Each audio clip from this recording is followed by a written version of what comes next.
আমাদের খাদিজা এডিটিং এর সকল প্রকার পার্ট গল্প দেখতে আমাদের চ্যানেলটি সাবস্ক্রাইব করে পাশে থাকা বেল আইকনটিতে ক্লিক করে অল নোটিফিকেশন অন করে দিন। হুরাইন বুঝলো সাজেদা কিছু বলতে চাইছে না, তাই সে আর ঘাটালো না। সাজেদা এক এক করে সব হিসাব করতে লাগলেন। 6 মাস যাবৎ নিশি যতক্ষণ বাড়ি থাকে নিজেকে ঘর বন্দি করে রাখে। দিন দিন তার শরীরের অবনতি হচ্ছে, কিছু বললেই চলে। আমি মোটি হয়ে যাচ্ছি তাই ডায়েট করছি। অথচ তার খাবার তালিকায় কোনো পরিবর্তন নেই। এইভাবে ছেড়ে দেওয়া ঠিক হয়নি। ছেলে মেয়েদের কিছু প্রাইভেসি থাকে বলে এতটা স্বাধীনতাও তাদের দেওয়া উচিত নয়। একজন সচেতন অভিভাবক হিসেবে মাঝে মাঝে সব কিছুতে খোঁজ নেওয়া উচিত। প্রাইভেসির নাম করে সে এমন কিছু করছে কিনা, এমন কিছু দেখছে কিনা তাতে নজর রাখা উচিত। নিশি ঘর থেকে বের হয়নি দুপুর থেকে, কান্নাকাটি করে ভয়ে বসে রইল ঘরে। রাতে তাসিনের বাবা ঘরে এলে সাজেদা বললেন, মেয়ের জন্য পাত্র দেখো। হঠাৎ কিছু হয়েছে? হ্যাঁ, মেয়ের বিয়ের বয়স হয়েছে। মেয়ের বিয়ের বয়স হয়েছে তা তো আমি দেখেছি। তুমি আর নিশি তো দ্রুত বিয়ে দেওয়ার পক্ষে না, তাহলে হঠাৎ কেন তুমি ওর বিয়ের কথা বলছো? নিশ্চয়ই কিছু হয়েছে। কি হবে, মেয়ে বড় হয়েছে, বিয়ে দেবে। তাসিনের বাবা শান্ত গলায় বললেন, দেখো সাজেদা, আমি কিন্তু ওর বাবা। সব কিছু একটা কারণ আছে, আর কারণ না জেনেই আমি কেন মেয়েকে বিয়ে দেব বলো আমাকে? ছেলে ঘটিত ব্যাপার।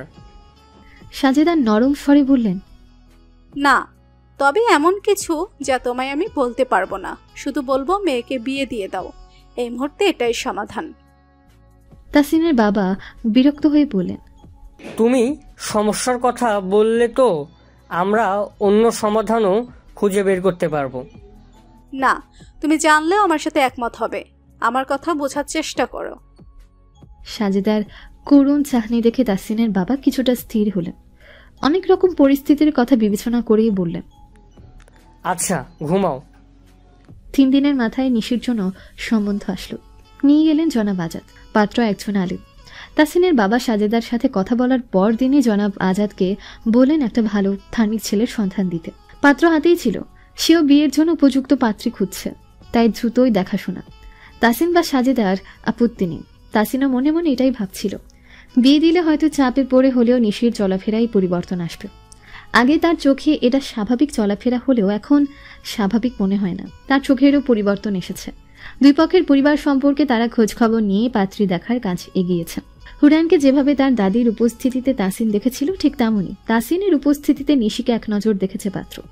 সে জানিয়েছে তার নিশিকে পছন্দ হয়েছে। পাত্রপক্ষ চলে যাবার পরই নিশি ঘরে এসে কান্নাকাটি জুড়ে দিল। সে কিছুতে এই ছেলেকে বিয়ে করবে না। ছেলে লম্বা লম্বা দাঁড়িয়ে তার পছন্দ না। তাছাড়া এই পরিবারে বিয়ে হয়ে গেলে সে বন্দী হয়ে যাবে। সাজেদা শাসিয়ে বললেন, চুপ, তোকে এমন পরিবারে পাঠালে তারাই ঠিক করতে পারবেন। নিশি নিজের ক্ষোভ ঢালল হুরাইনের উপর।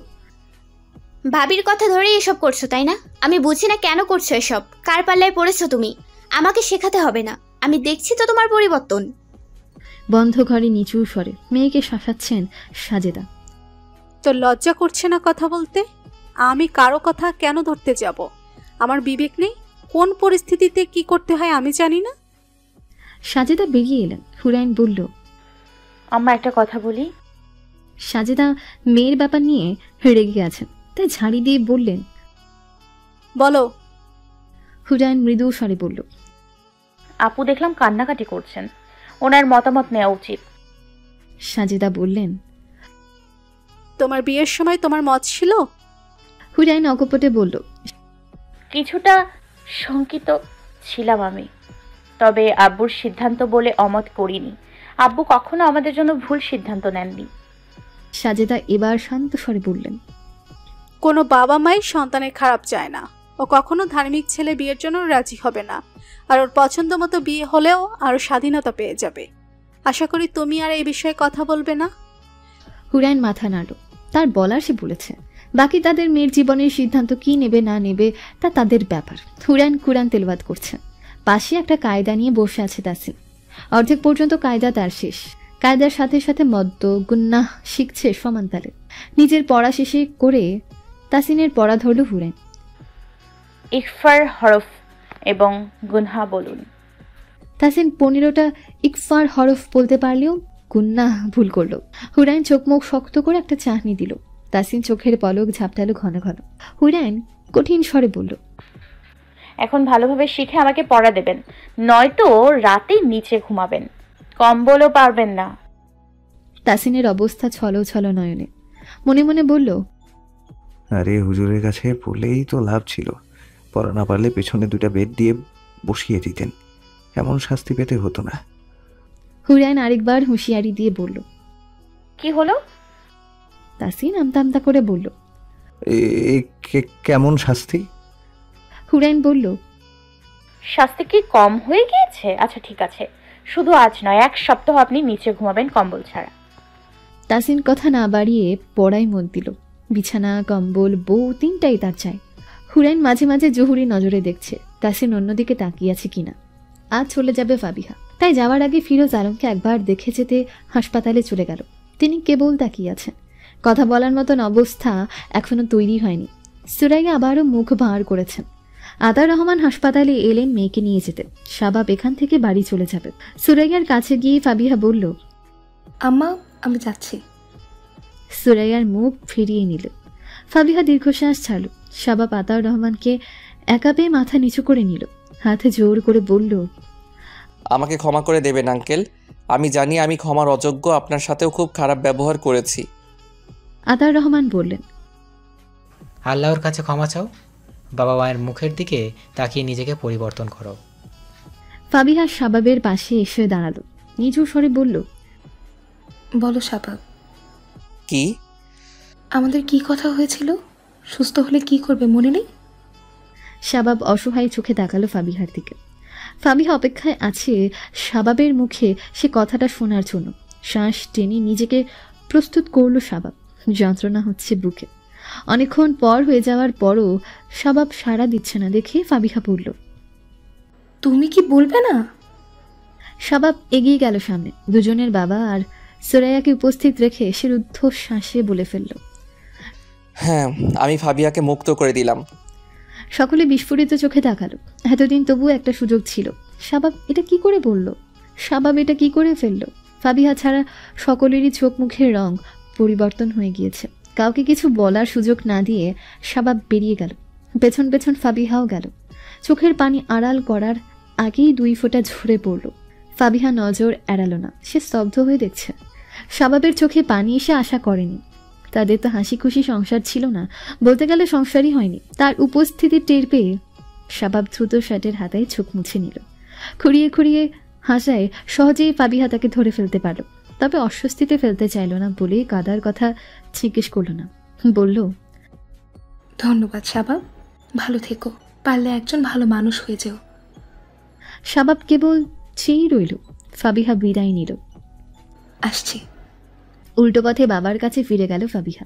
শাবাব পেছন থেকে দাঁড়িয়ে উপলব্ধি করলো এই দুনিয়াটাই মরিচিকা। বাবার সাথে বাড়ি যাচ্ছে ফাবিহা। সে একটা সম্পর্ক থেকে মুক্তি পেল, তবু কোথাও একটা ফাঁকা ফাঁকা লাগছে। জীবনে এত কিছু ঘটে যাওয়াতে বোধহয় জীবন নিয়ে এই অতৃপ্তি। হাসপাতাল থেকে বাড়ি গিয়ে ঘরে ঢুকলো শাবাব। আর দরজা খুলল না। একের পর এক সিগারেট ধরাচ্ছে। ফ্লোরে সিগারেটের উচ্ছিষ্ট ছড়িয়ে ছিটিয়ে আছে। একবার ফাবিহা যে পাশে ঘুমাতো, বিছানার সে পাশে তাকালো, তারপর তাচ্ছিল্য ভরে হাসলো। চোখ দুটো লাল হয়ে আছে। খালার তুলি অনেকবার ডেকে গিয়েছে খাওয়ার জন্য। শাবাব বিরক্ত করতে না করলো। ফাবিহা শাবাবের বাড়ি থেকে ফিরেছে কাল। আজই ভার্সিটি গেল। সুমনকে এখন আর তার নজরে পড়ছে না। কেবল আজ না, গত 1 মাস যাবতী সুমন তার পথে আর আসছে না। স্বস্তি পেল সে। আর এসব ভালো লাগছে না। পাড়ায় শান্তি নেই, ভার্সিটিতেও নেই, কোথাও শান্তি পাচ্ছে না। একদিন গিয়ে খালার সাথে দেখা করে আসবে। নিশিকে ফোন করলো ফাবিহা। কথার এক পর্যায়ে জানতে পারলো নিশির বিয়ে, কিন্তু কিছুতেই এত তাড়াতাড়ি বিয়ের কারণ জানতে পারলো না ফাবিহা। নিশি বলল ফ্যামিলি জোর করে বিয়ে দিচ্ছে। ফাবিহা ঠিক করলো অন্যদিন না, ক্লাস শেষেই আজই খালার বাড়ি যাবে। হলেও তাই। সাজেদা আসবাবপত্রের ধুলো ময়লা পরিষ্কার করছে। পেছন থেকে শুনতে পেল, খালা কেমন আছো? সাজেদা ফাবিহাকে দেখে একটু অবাক হল। নিশির কাছে শুনেছিল তার বিয়ে হয়ে গিয়েছে। বিয়ের পর এভাবে আসবে তিনি ভাবতে পারেননি। হেসে বললেন, আলহামদুলিল্লাহ ভালো আছি, তুই কেমন আছিস? নিভে এলো ফাবিহা। মুখ ছোট করে বলল, এই তো ভালোই আছি। তোর মা আর বাবা কেমন আছে রে? ভালো। শুনলাম নিশি নাকি বিয়ে ঠিক করেছো? সাজেদার মুখের হাসি মলিন হয়ে গেল। হ্যাঁ। ও তো ছোট এখনো। 18 তো হয়েছে। তবুও খালা। ওর ভালোর জন্যই আমরা বিয়ে দেওয়ার সিদ্ধান্ত নিয়েছি। পড়াশোনাও ভালো না, আর বসিয়ে রেখে কি লাভ? ফাবিহা দীর্ঘশ্বাস ছেড়ে বলল, ভাবি কোথায়? আছে ঘরে, এতক্ষণ কাজ করছিল। আমি তাহলে দেখা করে আসি। তাসিন আছে ঘরে, আমি বরং ডেকে দিচ্ছি। ফাবিহা মাথা নাড়ল। সাজেদা দরজার কাছে দাঁড়িয়ে হুরাইনকে ডাকলেন। জলদি ঠিক হয়ে বসল হুরাইন। মাথায় কাপড় দিয়ে বেরিয়ে আসলো। জি আম্মা। ভাবি এসেছে, ডাকছে তোমায়। হুরাইন এসেই হাসি মুখে সালাম দিল। ফাবিহাও হাসি মুখে সালামের জবাব দিয়ে উঠে দাঁড়ালো। হুরাইনকে জড়িয়ে ধরতে দেখলো তাসিন ঘর থেকে বেরিয়ে আসছে। তার দিকে না তাকিয়ে জিজ্ঞেস করলো, কেমন আছিস? ফাবিহা মনে অনেকটা কষ্ট পেল। সে কি এতটাই খারাপ হয়ে গিয়েছে? তাসিন তার দিকে তাকাচ্ছে না পর্যন্ত। সেও কোনোভাবে বলল, ভালো। তুমি কেমন আছো? আলহামদুলিল্লাহ। আমি বের হচ্ছি হুরাইন, কিছু লাগবে তোমার? না। ফাবিহা খেয়াল করলো তাসিনের আগে খোঁচা খোঁচা দাঁড়িয়ে ছিল, এখন তার চেয়েও লম্বা দেখাচ্ছে। ফাবিহার দিকে চোখে চোখে না তাকানোর কারণটা ভিন্ন। ফাবিহাও তার জন্য বড় নারী, অথচ ফাবিহার বুঝার ভুল। সে ভাবল তাসিন অন্য কোনো কারণে তাকে এড়িয়ে যাচ্ছে। হুরাইন ফাবিহাকে বসিয়ে বলল, আপনি বলুন আপু, আমি একটু আসছি। হুরাইনের মতিগতি বুঝতে পেরে ফাবিহা ওর হাত চিপে বলল, তুমি চুপচাপ বসো তো। আমি এই বাড়ির মেহমান না যে এখন আমাকে আপ্যায়নের জন্য নাস্তা লাগবে। সাজেদা রান্নাঘর থেকে বললেন, তোরা কথা বল, আমি আসছি। ফাবিহা হাসি মুখে বলল, বাবু কেমন আছে? হুরাইনের মুখ উজ্জ্বল হয়ে উঠল। আলহামদুলিল্লাহ। আমি অনেক খুশি হয়েছিলাম বাবু আসার কথা শুনে। মৃদু হেসে বলল। হুরাইন মিটি মিটি হেসে বলল, আমরা খুশি হচ্ছি কবে? ফাবিহা ধপ করে নিভে গেল। বুক চিরে বেরিয়ে এলো দীর্ঘশ্বাস। বলল, ডিভোর্স হয়ে গিয়েছে। বিস্ময় কিংকর্তব্য বিমূঢ় হয়ে গেল হুরাইন। বলেন কি আপু, বিয়ের কত মাস হলো? কিভাবে হলো এসব? ফাবিহা বিস্তারিত বলল, কিভাবে তাদের বিয়ে হয়েছে, কতদিন শ্বশুর বাড়ি ছিল। বলতে বলতে ততক্ষণে সাজেদাও এসে পড়েছে। সব শুনে তিনিও বিস্মিত, ব্যথিত হলেন। নিজেকেও আবার দোষারোপ করা শুরু করলেন। ছেলেকে বিয়ে করাবেন কথা দিয়েও তিনি কথা রাখতে পারেননি। হুরাইন বলল, বিয়ের আগের ঘটনাকে কেন্দ্র করেই আপনাদের সংসারে অনীহা। দুজনে বসে ঠান্ডা মাথায় কথা বলতে পারেন। ফাবিহা বলল, তোমার কাছে সবকিছু যতটা সহজ মনে হয়, বিষয়টা ততটা সহজ ছিল না। তবু আপনার কথা শুনে মনে হচ্ছে আপনার স্বামী অনুতপ্ত ছিলেন নিজের কাজ নিয়ে। তবুও আমি ওকে ক্ষমা করতে পারছি না। ওকে দেখলেই আমার আগের সবকিছু মনে পড়ে যায়।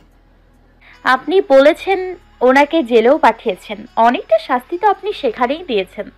আমি বলছি না আপনি তাকে জেলে পাঠিয়ে ভুল কাজ করেছেন। এরপর বিয়ে যেহেতু হয়েছে, এবার দুজনে ভবিষ্যৎ নিয়ে ভাবতে পারেন। পাহাড় সম পাপ নিয়ে তওবা করলে, আল্লাহর কাছে কান্নাকাটি করলে তিনিও মাফ করে দেন। আপনিও ক্ষমা করে একটা সুযোগ দিতে পারেন। ফাবিহা অস্থির হয়ে বলল, কিভাবে আমি ক্ষমা করতাম? উনি অন্যায় করেছেন, আপনিও যথেষ্ট শাস্তি দিয়েছেন। বিয়ের দিন মাথাও ফাটিয়ে দিয়েছেন। উনি যখন আপনার সাথে খারাপ আচরণ করতেন, তখন কি আপনি চুপ থাকতেন? কেন আমি চুপ থাকবো? হুরাইন শান্ত গলায় বলল। শান্ত হন আপু। ফাবিহা শান্ত হয়ে বসল। হুরাইন বলল, এখন জীবন নিয়ে কি ভেবেছেন? আর কোনো দিন বিয়েই করব না, একাই কাটিয়ে দেব। এটা খুবই কঠিন। যদি সন্তান থাকতো তাহলে কিছুটা হলেও সহজ হতো। একা একা জীবন পার করতে গেলে মানুষ আপনার কাছ থেকে সুযোগ নিতে চাইবে। বেহায়া পুরুষেরা বাজে ইঙ্গিত দিতেও পিছপা হবে না। ফাবিহা মাথা নিচু করে বলল,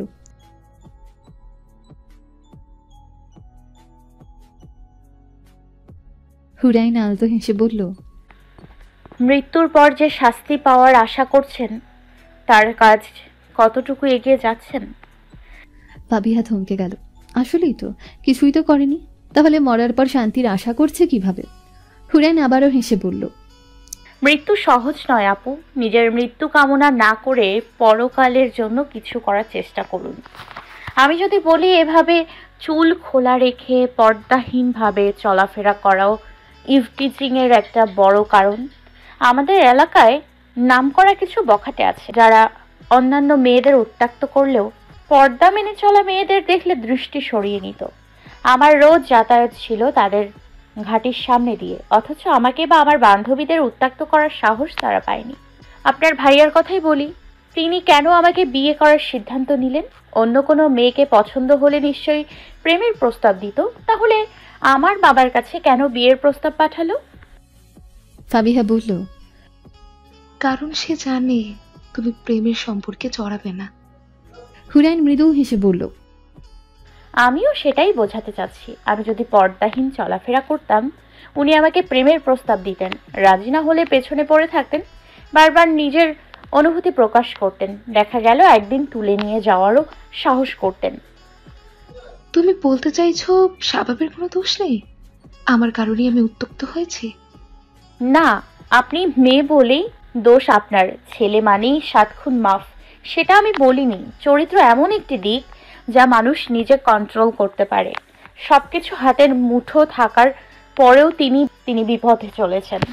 এখন যেহেতু সুপথে আসতে চাচ্ছেন, আপনার সুযোগ দেওয়া উচিত ছিল। তুমি তাসিন ভাইকে শুদ্ধ পুরুষ পেয়ে গিয়েছো হুরাইন, তাই এসব সহজে বলে দিতে পারছো। হুরাইনের ঠোঁটের কোণে হাসি। ফাবিহা তো ঠিকই বলেছে।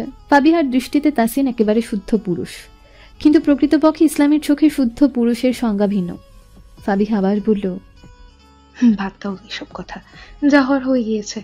কই নিশিকে তো দেখতে পাচ্ছে না। সাজেদা বললেন, আছে ঘরে। আমার কথা শুনলে তো এতক্ষণে এসে পড়ার কথা। হয়তো তুই এসে দেখা না করাই রাগ করেছে তোর সাথে। আমি যাচ্ছি ওর কাছে। ফাবিহা উঠে চলে গেল। সাজেদা এক ধ্যানে তাকিয়ে রইলেন তার যাওয়ার পানে। হুরাইন তার দৃষ্টি অনুসরণ করে বলল, আপনার কি এখনো আফসোস হয় আম্মা? আমি কি সত্যি আপনার চোখে আপনার ছেলের যোগ্য নই? সাজেদা দৃষ্টি ফিরিয়ে বললেন, আল্লাহ যা চান তা কেউ খণ্ডাতে পারে না, তবে মেয়েটার মুখের দিকে তাকালে আমার কষ্ট হয়। কিরে শুয়ে আছিস কেন? তুমি এসেছো কেন এখন? মন ভরেনি তোমার ভাবির সাথে কথা বলে, এখন আমার সাথেও কথা বলে লাগবে? ফাবিহা ভ্রু কুচকে বলল, রাগ করছিস কেন? তো নাচবো? না থাক, এখন বল বিয়ে এত দ্রুত কেন দিচ্ছে? খালো কিছু বলছেন না, তুইও না। নিশীথ হতমত খেয়ে বলল, এমনি আমি শিওর ভাবি মা বাবা আর ভাইয়ের মাথায় এসব ভূত চাপিয়েছে। নিজে কম বয়সে বিয়ে করেছে, এখন আমাকেও পার করতে চাইছে। ফাবিহা তাদের পারিবারিক কথায় নাক গলানোর চেষ্টা করল না। দুজনের অনেকদিন পর অনেক কথা হলো। উঠে এসে হুরাইন আর সাজেদাকে বলল, আজ আসছি। হুরাইন বলল, আজ এখানে থাকবেন আপনি, কোনো বাধা শুনছি না। না না, অন্যদিন আসবো। সাজেদা বললেন, সে কি, তুই থাকবি বলে হুরাইন রাতের রান্নার জোগাড় করে ফেলেছে। মা জানলে বকবে। বল বান্ধবীদের বাড়ি আছিস। মা পরে জানতে পারলে? এক সময় তো জানবেই, আজ থাক। হুরাইন বলল, মিথ্যা না বলে সত্যিটা বলেই দিন। কতদিন আর রাগ করে থাকবেন? না, আমি বরং চলে যাচ্ছি। ফাবিহাকে জোর করেও আটকানো গেল না, সে চলে গেল। শাবাব হাসপাতালে আর বাড়িতে যাতায়াত করছে। ভাঙা হাত নিয়েও মায়ের কি কি লাগে সব কিনে এনে দিচ্ছে। সুরাইয়া ছেলের একটুখানি হয়ে যাওয়া মুখের দিকে তাকিয়ে বলল, তোকে আমি একটা শান্তশিষ্ট মেয়ে বিয়ে করাবো, ওই মেয়ের কথা ভুলে যা। শাবাব হেসে বলল, তুমি এসব কথা কেন বলছো? আমি ওর কথা মনে করছি না, আমাদের দুজনেরই সিদ্ধান্ত ছিল এটা। আমাকে শেখাচ্ছিস? তাহলে এত নাটক করে বিয়ে শাদীর কি দরকার ছিল? শাবাব চুপ করে আছে। ফাবিহাকে মনে করছে না বললেও মনে পড়ে যাচ্ছে। ফাবিহা বাড়ি থেকে বের হলো। কয়েকজন তাকে নিয়ে কানাকানি করছে। ফাবিহা চুপচাপ হেঁটে চলে গেল। অনেকদিন পর সুমন সামনে এসে দাঁড়ালো। তাকে দেখে হাসছে। ফাবিহা পাশ কাটিয়ে চলে যাচ্ছে। সুমন বলল, শুনলাম শাবাব ছেড়ে দিয়েছে, এখন আর তার মধু ভালো লাগে না, তাহলে আমাকে সুযোগ দিয়ে দেখো। ফাবিহার রাগ বাড়ছে। তবুও নিজেকে কন্ট্রোল করে হেঁটে চলে যাওয়ার চেষ্টা করল। সুমন বলল, যাবে নাকি আজ রাতে আমার বাসায়? স্বভাবের চেয়ে আমার টাকা বেশি আছে। এবার পেছনে হেঁটে এলো ফাবিহা। পা থেকে জুতা খুলে ঠাস করে একটা মারার পরে অপমানে সুমনের হাত চেপে ধরল। আজ তোর এই তেজ আমি কমিয়েই ছাড়বো, স্বভাবের জন্য নয়। তোর এই তেজের কারণেই তুই আমার নজরে পড়েছিস। স্বভাবের সাথে বিয়ে হয়ে গিয়েছে ভেবে ভাবলাম ছেড়ে দেই। স্বভাব আমার কাছে এসে নত হয়েছে বলেই তোকে ছেড়েছি। এবার আর ছাড়বো না, কারণ স্বভাবের সাথে তোর আর লেনা দেনা নেই। ফাবিহা হাত ছাড়িয়ে নিতে চেষ্টা করলো, পেরে উঠল না। ফরহাদ কোথা থেকে দৌড়ে এসে বলল, কি হচ্ছে এসব? ভাইয়ের সাথে আপনার কি কথা হয়েছিল? ভাবির হাত ছাড়েন। সুমন বলল, চুপচাপ এখান থেকে যা। কে তোর ভাবি? শাহবাবুকে ছেড়ে দিয়েছে, ও এখন আর তোর ভাবি নেই। ফরহাদ ওর হাত থেকে ফাবিয়ার হাত ছাড়িয়ে দিয়ে বলল, ভাবি আপনি যান। বুক ধুকপুক করছে ফাবিহার। সুমন গর্জে উঠে আবার ফাবিহাকে খপ করে ধরতে গেল। ফরহাদ জাপটে ধরল সুমনকে। ফাবিহাকে বলল, যান ভাবি। ফাবিহা কোনো কিছু না ভেবেই ছুটে স্থান ত্যাগ করলো, আর ক্লাসের উদ্দেশ্যে না গিয়ে বাড়ির উদ্দেশ্যে ছুটল। তার চোখে মুখে আতঙ্ক। সুমন আর ফরহাদের হাতাহাতি লাগলো। বাড়ি ফিরে ঘরে একা একা কান্নায় ভেঙে পড়ল ফাবিহা। কাঁদতে কাঁদতে হঠাৎ মনে পড়ল সুমনের কথা। শাবাব তার কাছে নত হয়েছিল বলে সে এতদিন ফাবিহাকে কিচ্ছু করেনি। শাবাব কি সত্যি নিজের কাজে অনুতপ্ত? এতদিন পর আজ প্রথম শাবাবের ব্যাপার তাকে ভাবাচ্ছে। সাদামাটা আয়োজনে বিয়ে হয়ে গেল নিশির। ফাবিহাও বিয়েতে এসেছে। বোরকা পরিয়ে কেন নিয়ে যাওয়া হবে এটা নিয়েও মা আর ভাবির সাথে হম্বিতম্বি করেছে নিশি। বোরকা পরানোর পর আগে আগে ধপধপ করে হেঁটে গেল। মায়ের কাছেও বিদায় নিল না।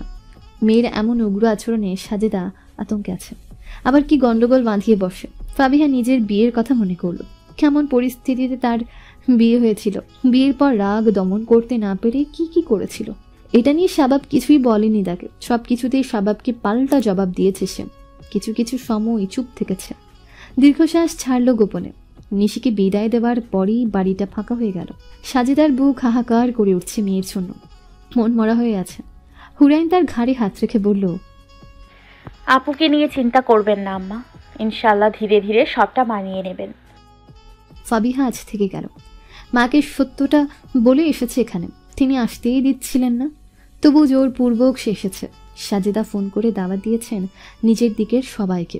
ফাবিহার মা বাবা কেউ, তারা কেউই রাগ থেকে আসেননি।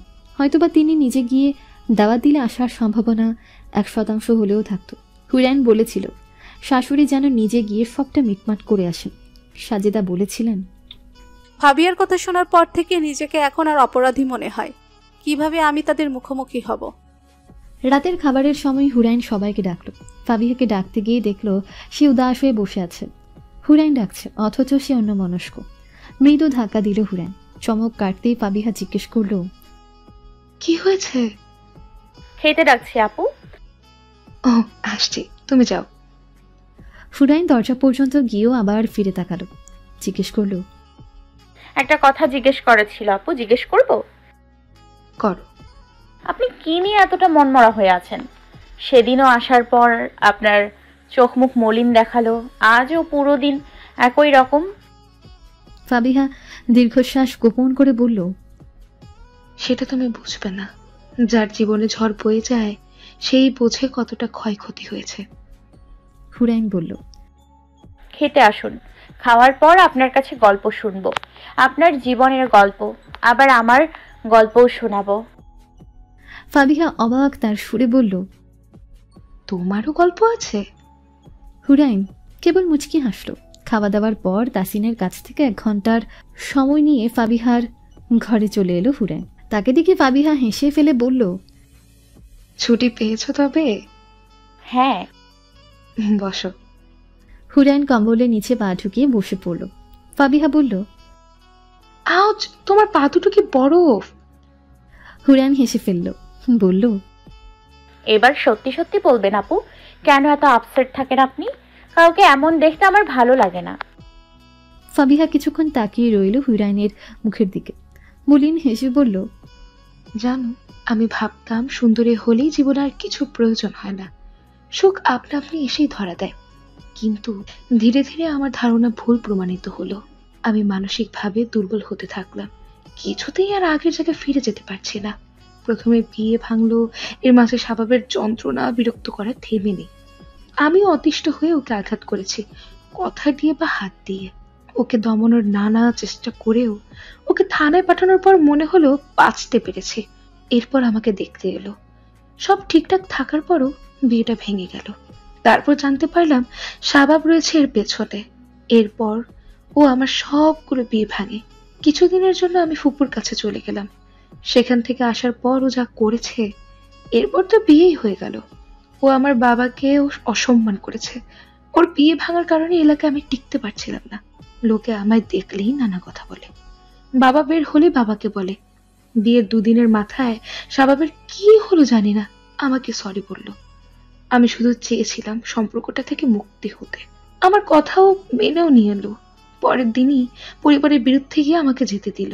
ওর আর ওর বাবার অ্যাক্সিডেন্টের পর আমি যখন যাই, তখন জানতে পারি ওর বাবা সেদিন আমার কারণেই ওকে বাড়ি থেকে বের করে দেয়। যেহেতু আমাদের শুধু ধর্মীয় ভাবেই বিয়ে হয়েছিল, তাই ডিভোর্স পেপার নিয়ে আমাদের কেউ মাথা ঘামায়নি। অ্যাক্সিডেন্টের দিন ওদের আত্মীয় স্বজনরা আমাকে ওখানে থাকার জন্য চাপাচাপি করলেন। তারপর আমিও থেকে গেলাম। ওদের পাশে থাকা হলেও আমার মূল উদ্দেশ্য ছিল শাবাবের মুখ দিয়ে তালাক শব্দটা বের করা। দুদিন পর ওকে আমি চাপ দিয়ে ওর বাবা মা আর আমার বাবার সামনে তালাক নিয়েছিলাম। এরপর বাড়ি আসলাম। শাবাব আমাকে ছাড় দিল, সমাজ দিল না। তারা আগের চেয়ে হিংস্র হয়ে উঠল। ও আরেকটা কথা তো বলতেই ভুলে গেলাম, ভার্সিটিতে শাবাবের শত্রুপক্ষের আরেকজন আছে, যে শাবাবের চেয়েও খারাপ। সে আমাকে বিরক্ত করার পাশাপাশি 2 বার রেপ করার চেষ্টায় নেমেছিল। প্রথমবার শাবাবের বাবা আমাকে বাঁচিয়েন, আর সেদিন শাবাবের সাথে একটা ছেলে। তাহলে বলো, এত কিছুর পর আমি কিভাবে স্বাভাবিক থাকি, কিভাবে হাসি মুখ নিয়ে ঘুরি? যেখানে আমার জীবনের 90% সমস্যার কারণ শাবাব, সেখানে তাকে ক্ষমা করে দিয়ে কিভাবে সংসার করি? হুরাইন মনোযোগ দিয়ে শুনে বলল, আপনার সাথে যা হয়েছে তা সত্যি অনেক বেদনাদায়ক আর লোমহর্ষক। এখনো আপনি সব সমস্যা কাটিয়ে ওঠেননি সমাজের। তারপর সুমন নাকি কি যেন বললেন, সেই লোকটা তো একেবারে ডেঞ্জারাস। আপনি তো সেদিন এতটা বিস্তারিত কিছু বলেননি। আমার মনে হয় আপনার উচিত হবে এখন ইউনিভার্সিটিতে না যাওয়া। যাচ্ছি না ওই ঘটনার পর।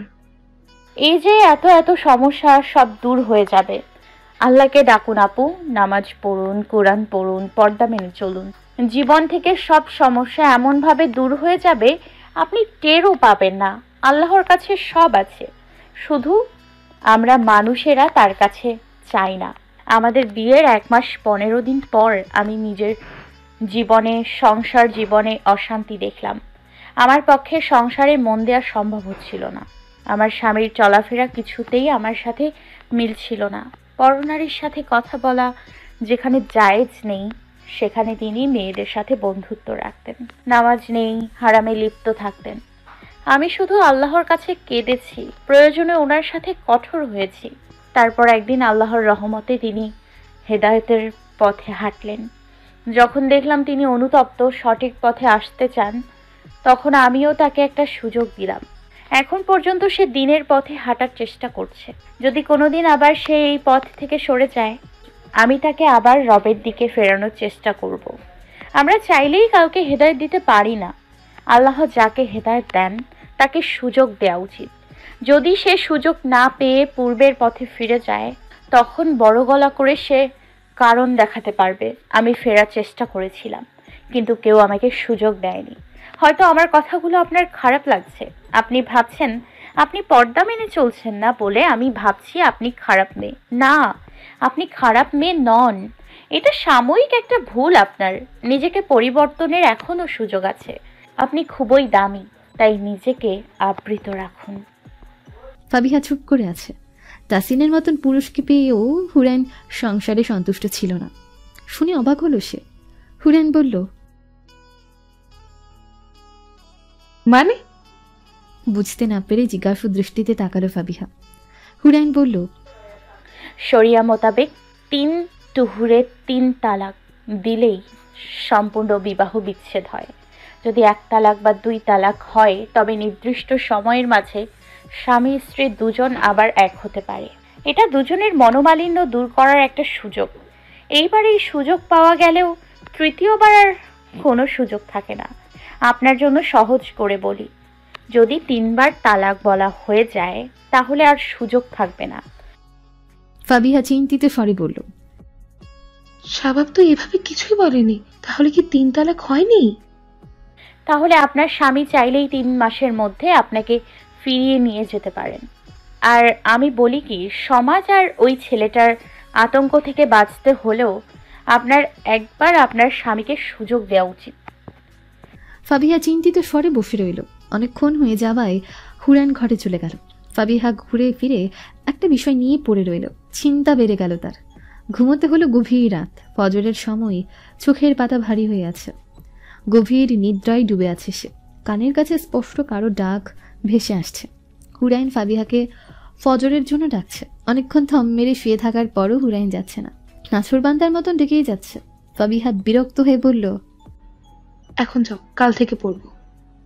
হুরায়ন বলল, এই মুহূর্তে মরে গেলে পরের ওয়াক্ত পড়ার সময় পাবেন না। কাল তো বহু দূর। এই অবস্থায় মরতে চান আপনি? ফাবিহার মাথায় বিদ্যুৎ খেলে গেল। ভয় ঢুকলো মনে। আর শুয়ে থাকলো না, ঝট করে কম্বল সরিয়ে উঠে পড়ল। হুরায়ন চমৎকার হাসল। ঠান্ডা পানি দিয়ে অজু করতে কষ্ট হচ্ছে, তবু ভালো লাগছে। আজ অনভিজ্ঞ দুহাত তুলল আল্লাহর কাছে। তিনি সঠিক পথ দেখাবে। বিয়ের 2 দিন পর বাবার বাড়ি এসেই নিশির কান্নাকাটি। ওখানের কিছুই তার ভালো লাগছে না। সকালে ঘুমাতে পারে না, খেতে গেলেও সমস্যা। তারা 4 যা মিলে এক থালায় খাবার খায়। এতে ওর ঘৃণা হয়, সব অসহ্য লাগে। কিভাবে খায়? যদিও এটা বাধ্যতামূলক না, ও চাইলেই আলাদা খেতে পারে।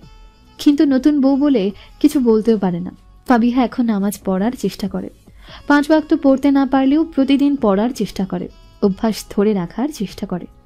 দুনিয়ার সব চিন্তাভাবনা একপাশে রেখে যখন আল্লাহকে ডাকে, তখন মনে হয় কোনো অশান্তি তার জীবনে নেই।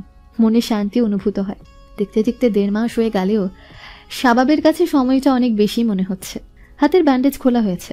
বাসায় বাবা অসুস্থ, সে অফিস সামলাচ্ছে। মাঝখানে সবকিছু তাদের অসুস্থতার কারণে থেমেছিল। ফরহাদকে কল দিল। ফাবিহা কি ভার্সিটিতে আসে? না ভাই, সেই দিনের পর থেকে আর সে আসেনি। শাবাব ঠোঁট গোল করে শ্বাস ছাড়ল। ঠিক আছে, এখন না আসলেই ভালো। যদি কোনো সমস্যা হয় আমাকে জানাবি। আমার কারণেই তোর জীবনে এত সমস্যার সৃষ্টি হচ্ছে। ফরহাদ ভীত গলায় বলল, ভাই, আপনি মনে হয় ভাবিরে সত্যিই ভালোবাসা ফেলাইছেন। শাবাব জোয়াল শক্ত করে বলল, আমি এসব করছি দায় থেকে, যেহেতু আমার জন্যই ও সুমনের নজরে পড়েছে। ফরহাদ নিভে গিয়ে বলল, আপনি ওরে কিছু করছেন না কেন? তখন তো অসুস্থ ছিলাম, আর এখন তো ওকে ধরার সুযোগই পাচ্ছি না। একবার ধরতে পারলে মেরেই ফেলবো। বলতে গিয়ে কপালের রগ দপদপ করে উঠল শাবাবের। অতঃপর নিজেকে শান্ত করে ইতস্তত করে বলল, একটা কাজ করতে পারবি ফরহাদ? আপনি শুধু বলেন ভাই। শাবাব ঠোঁট ভিজিয়ে বলল, একবার খোঁজ নিয়ে দেখবি ফাবিহার কি বিয়ে হয়ে গিয়েছে। মানে আমার জন্য বারবার ওর বিয়ে ভেঙে গিয়েছে, নিজেকে অপরাধী মনে হচ্ছে। ফরহাদ মিনমিন করে বলল, ভাই, আমার মনে হয় আপনি গিয়ে নিজের চোখে দেখে এলে ভালো হবে। ভাবি যদি নতুন সংসারে সুখী থাকে, তাহলে আপনার অপরাধ বোধ হয় কিছুটা কমবে। শাবাব অশান্ত গলায় বলল, না থাক বলেও শাবাব রাতে গাড়ি নিয়ে বের হলো। মন উসখুস করছে। ফাবিহাকে সত্যি সত্যি বিয়ে করে নিয়েছে। ফাবিহার বাড়ির রাস্তায় এসে দাঁড়ানোর সাহস করলো না। আবারও ফিরে গেল। যদি সত্যি ফাবিহা বিয়ে করে থাকে, আর সাথে যদি তার হাজব্যান্ড থাকে, এটা অন্তত মন সইবে না।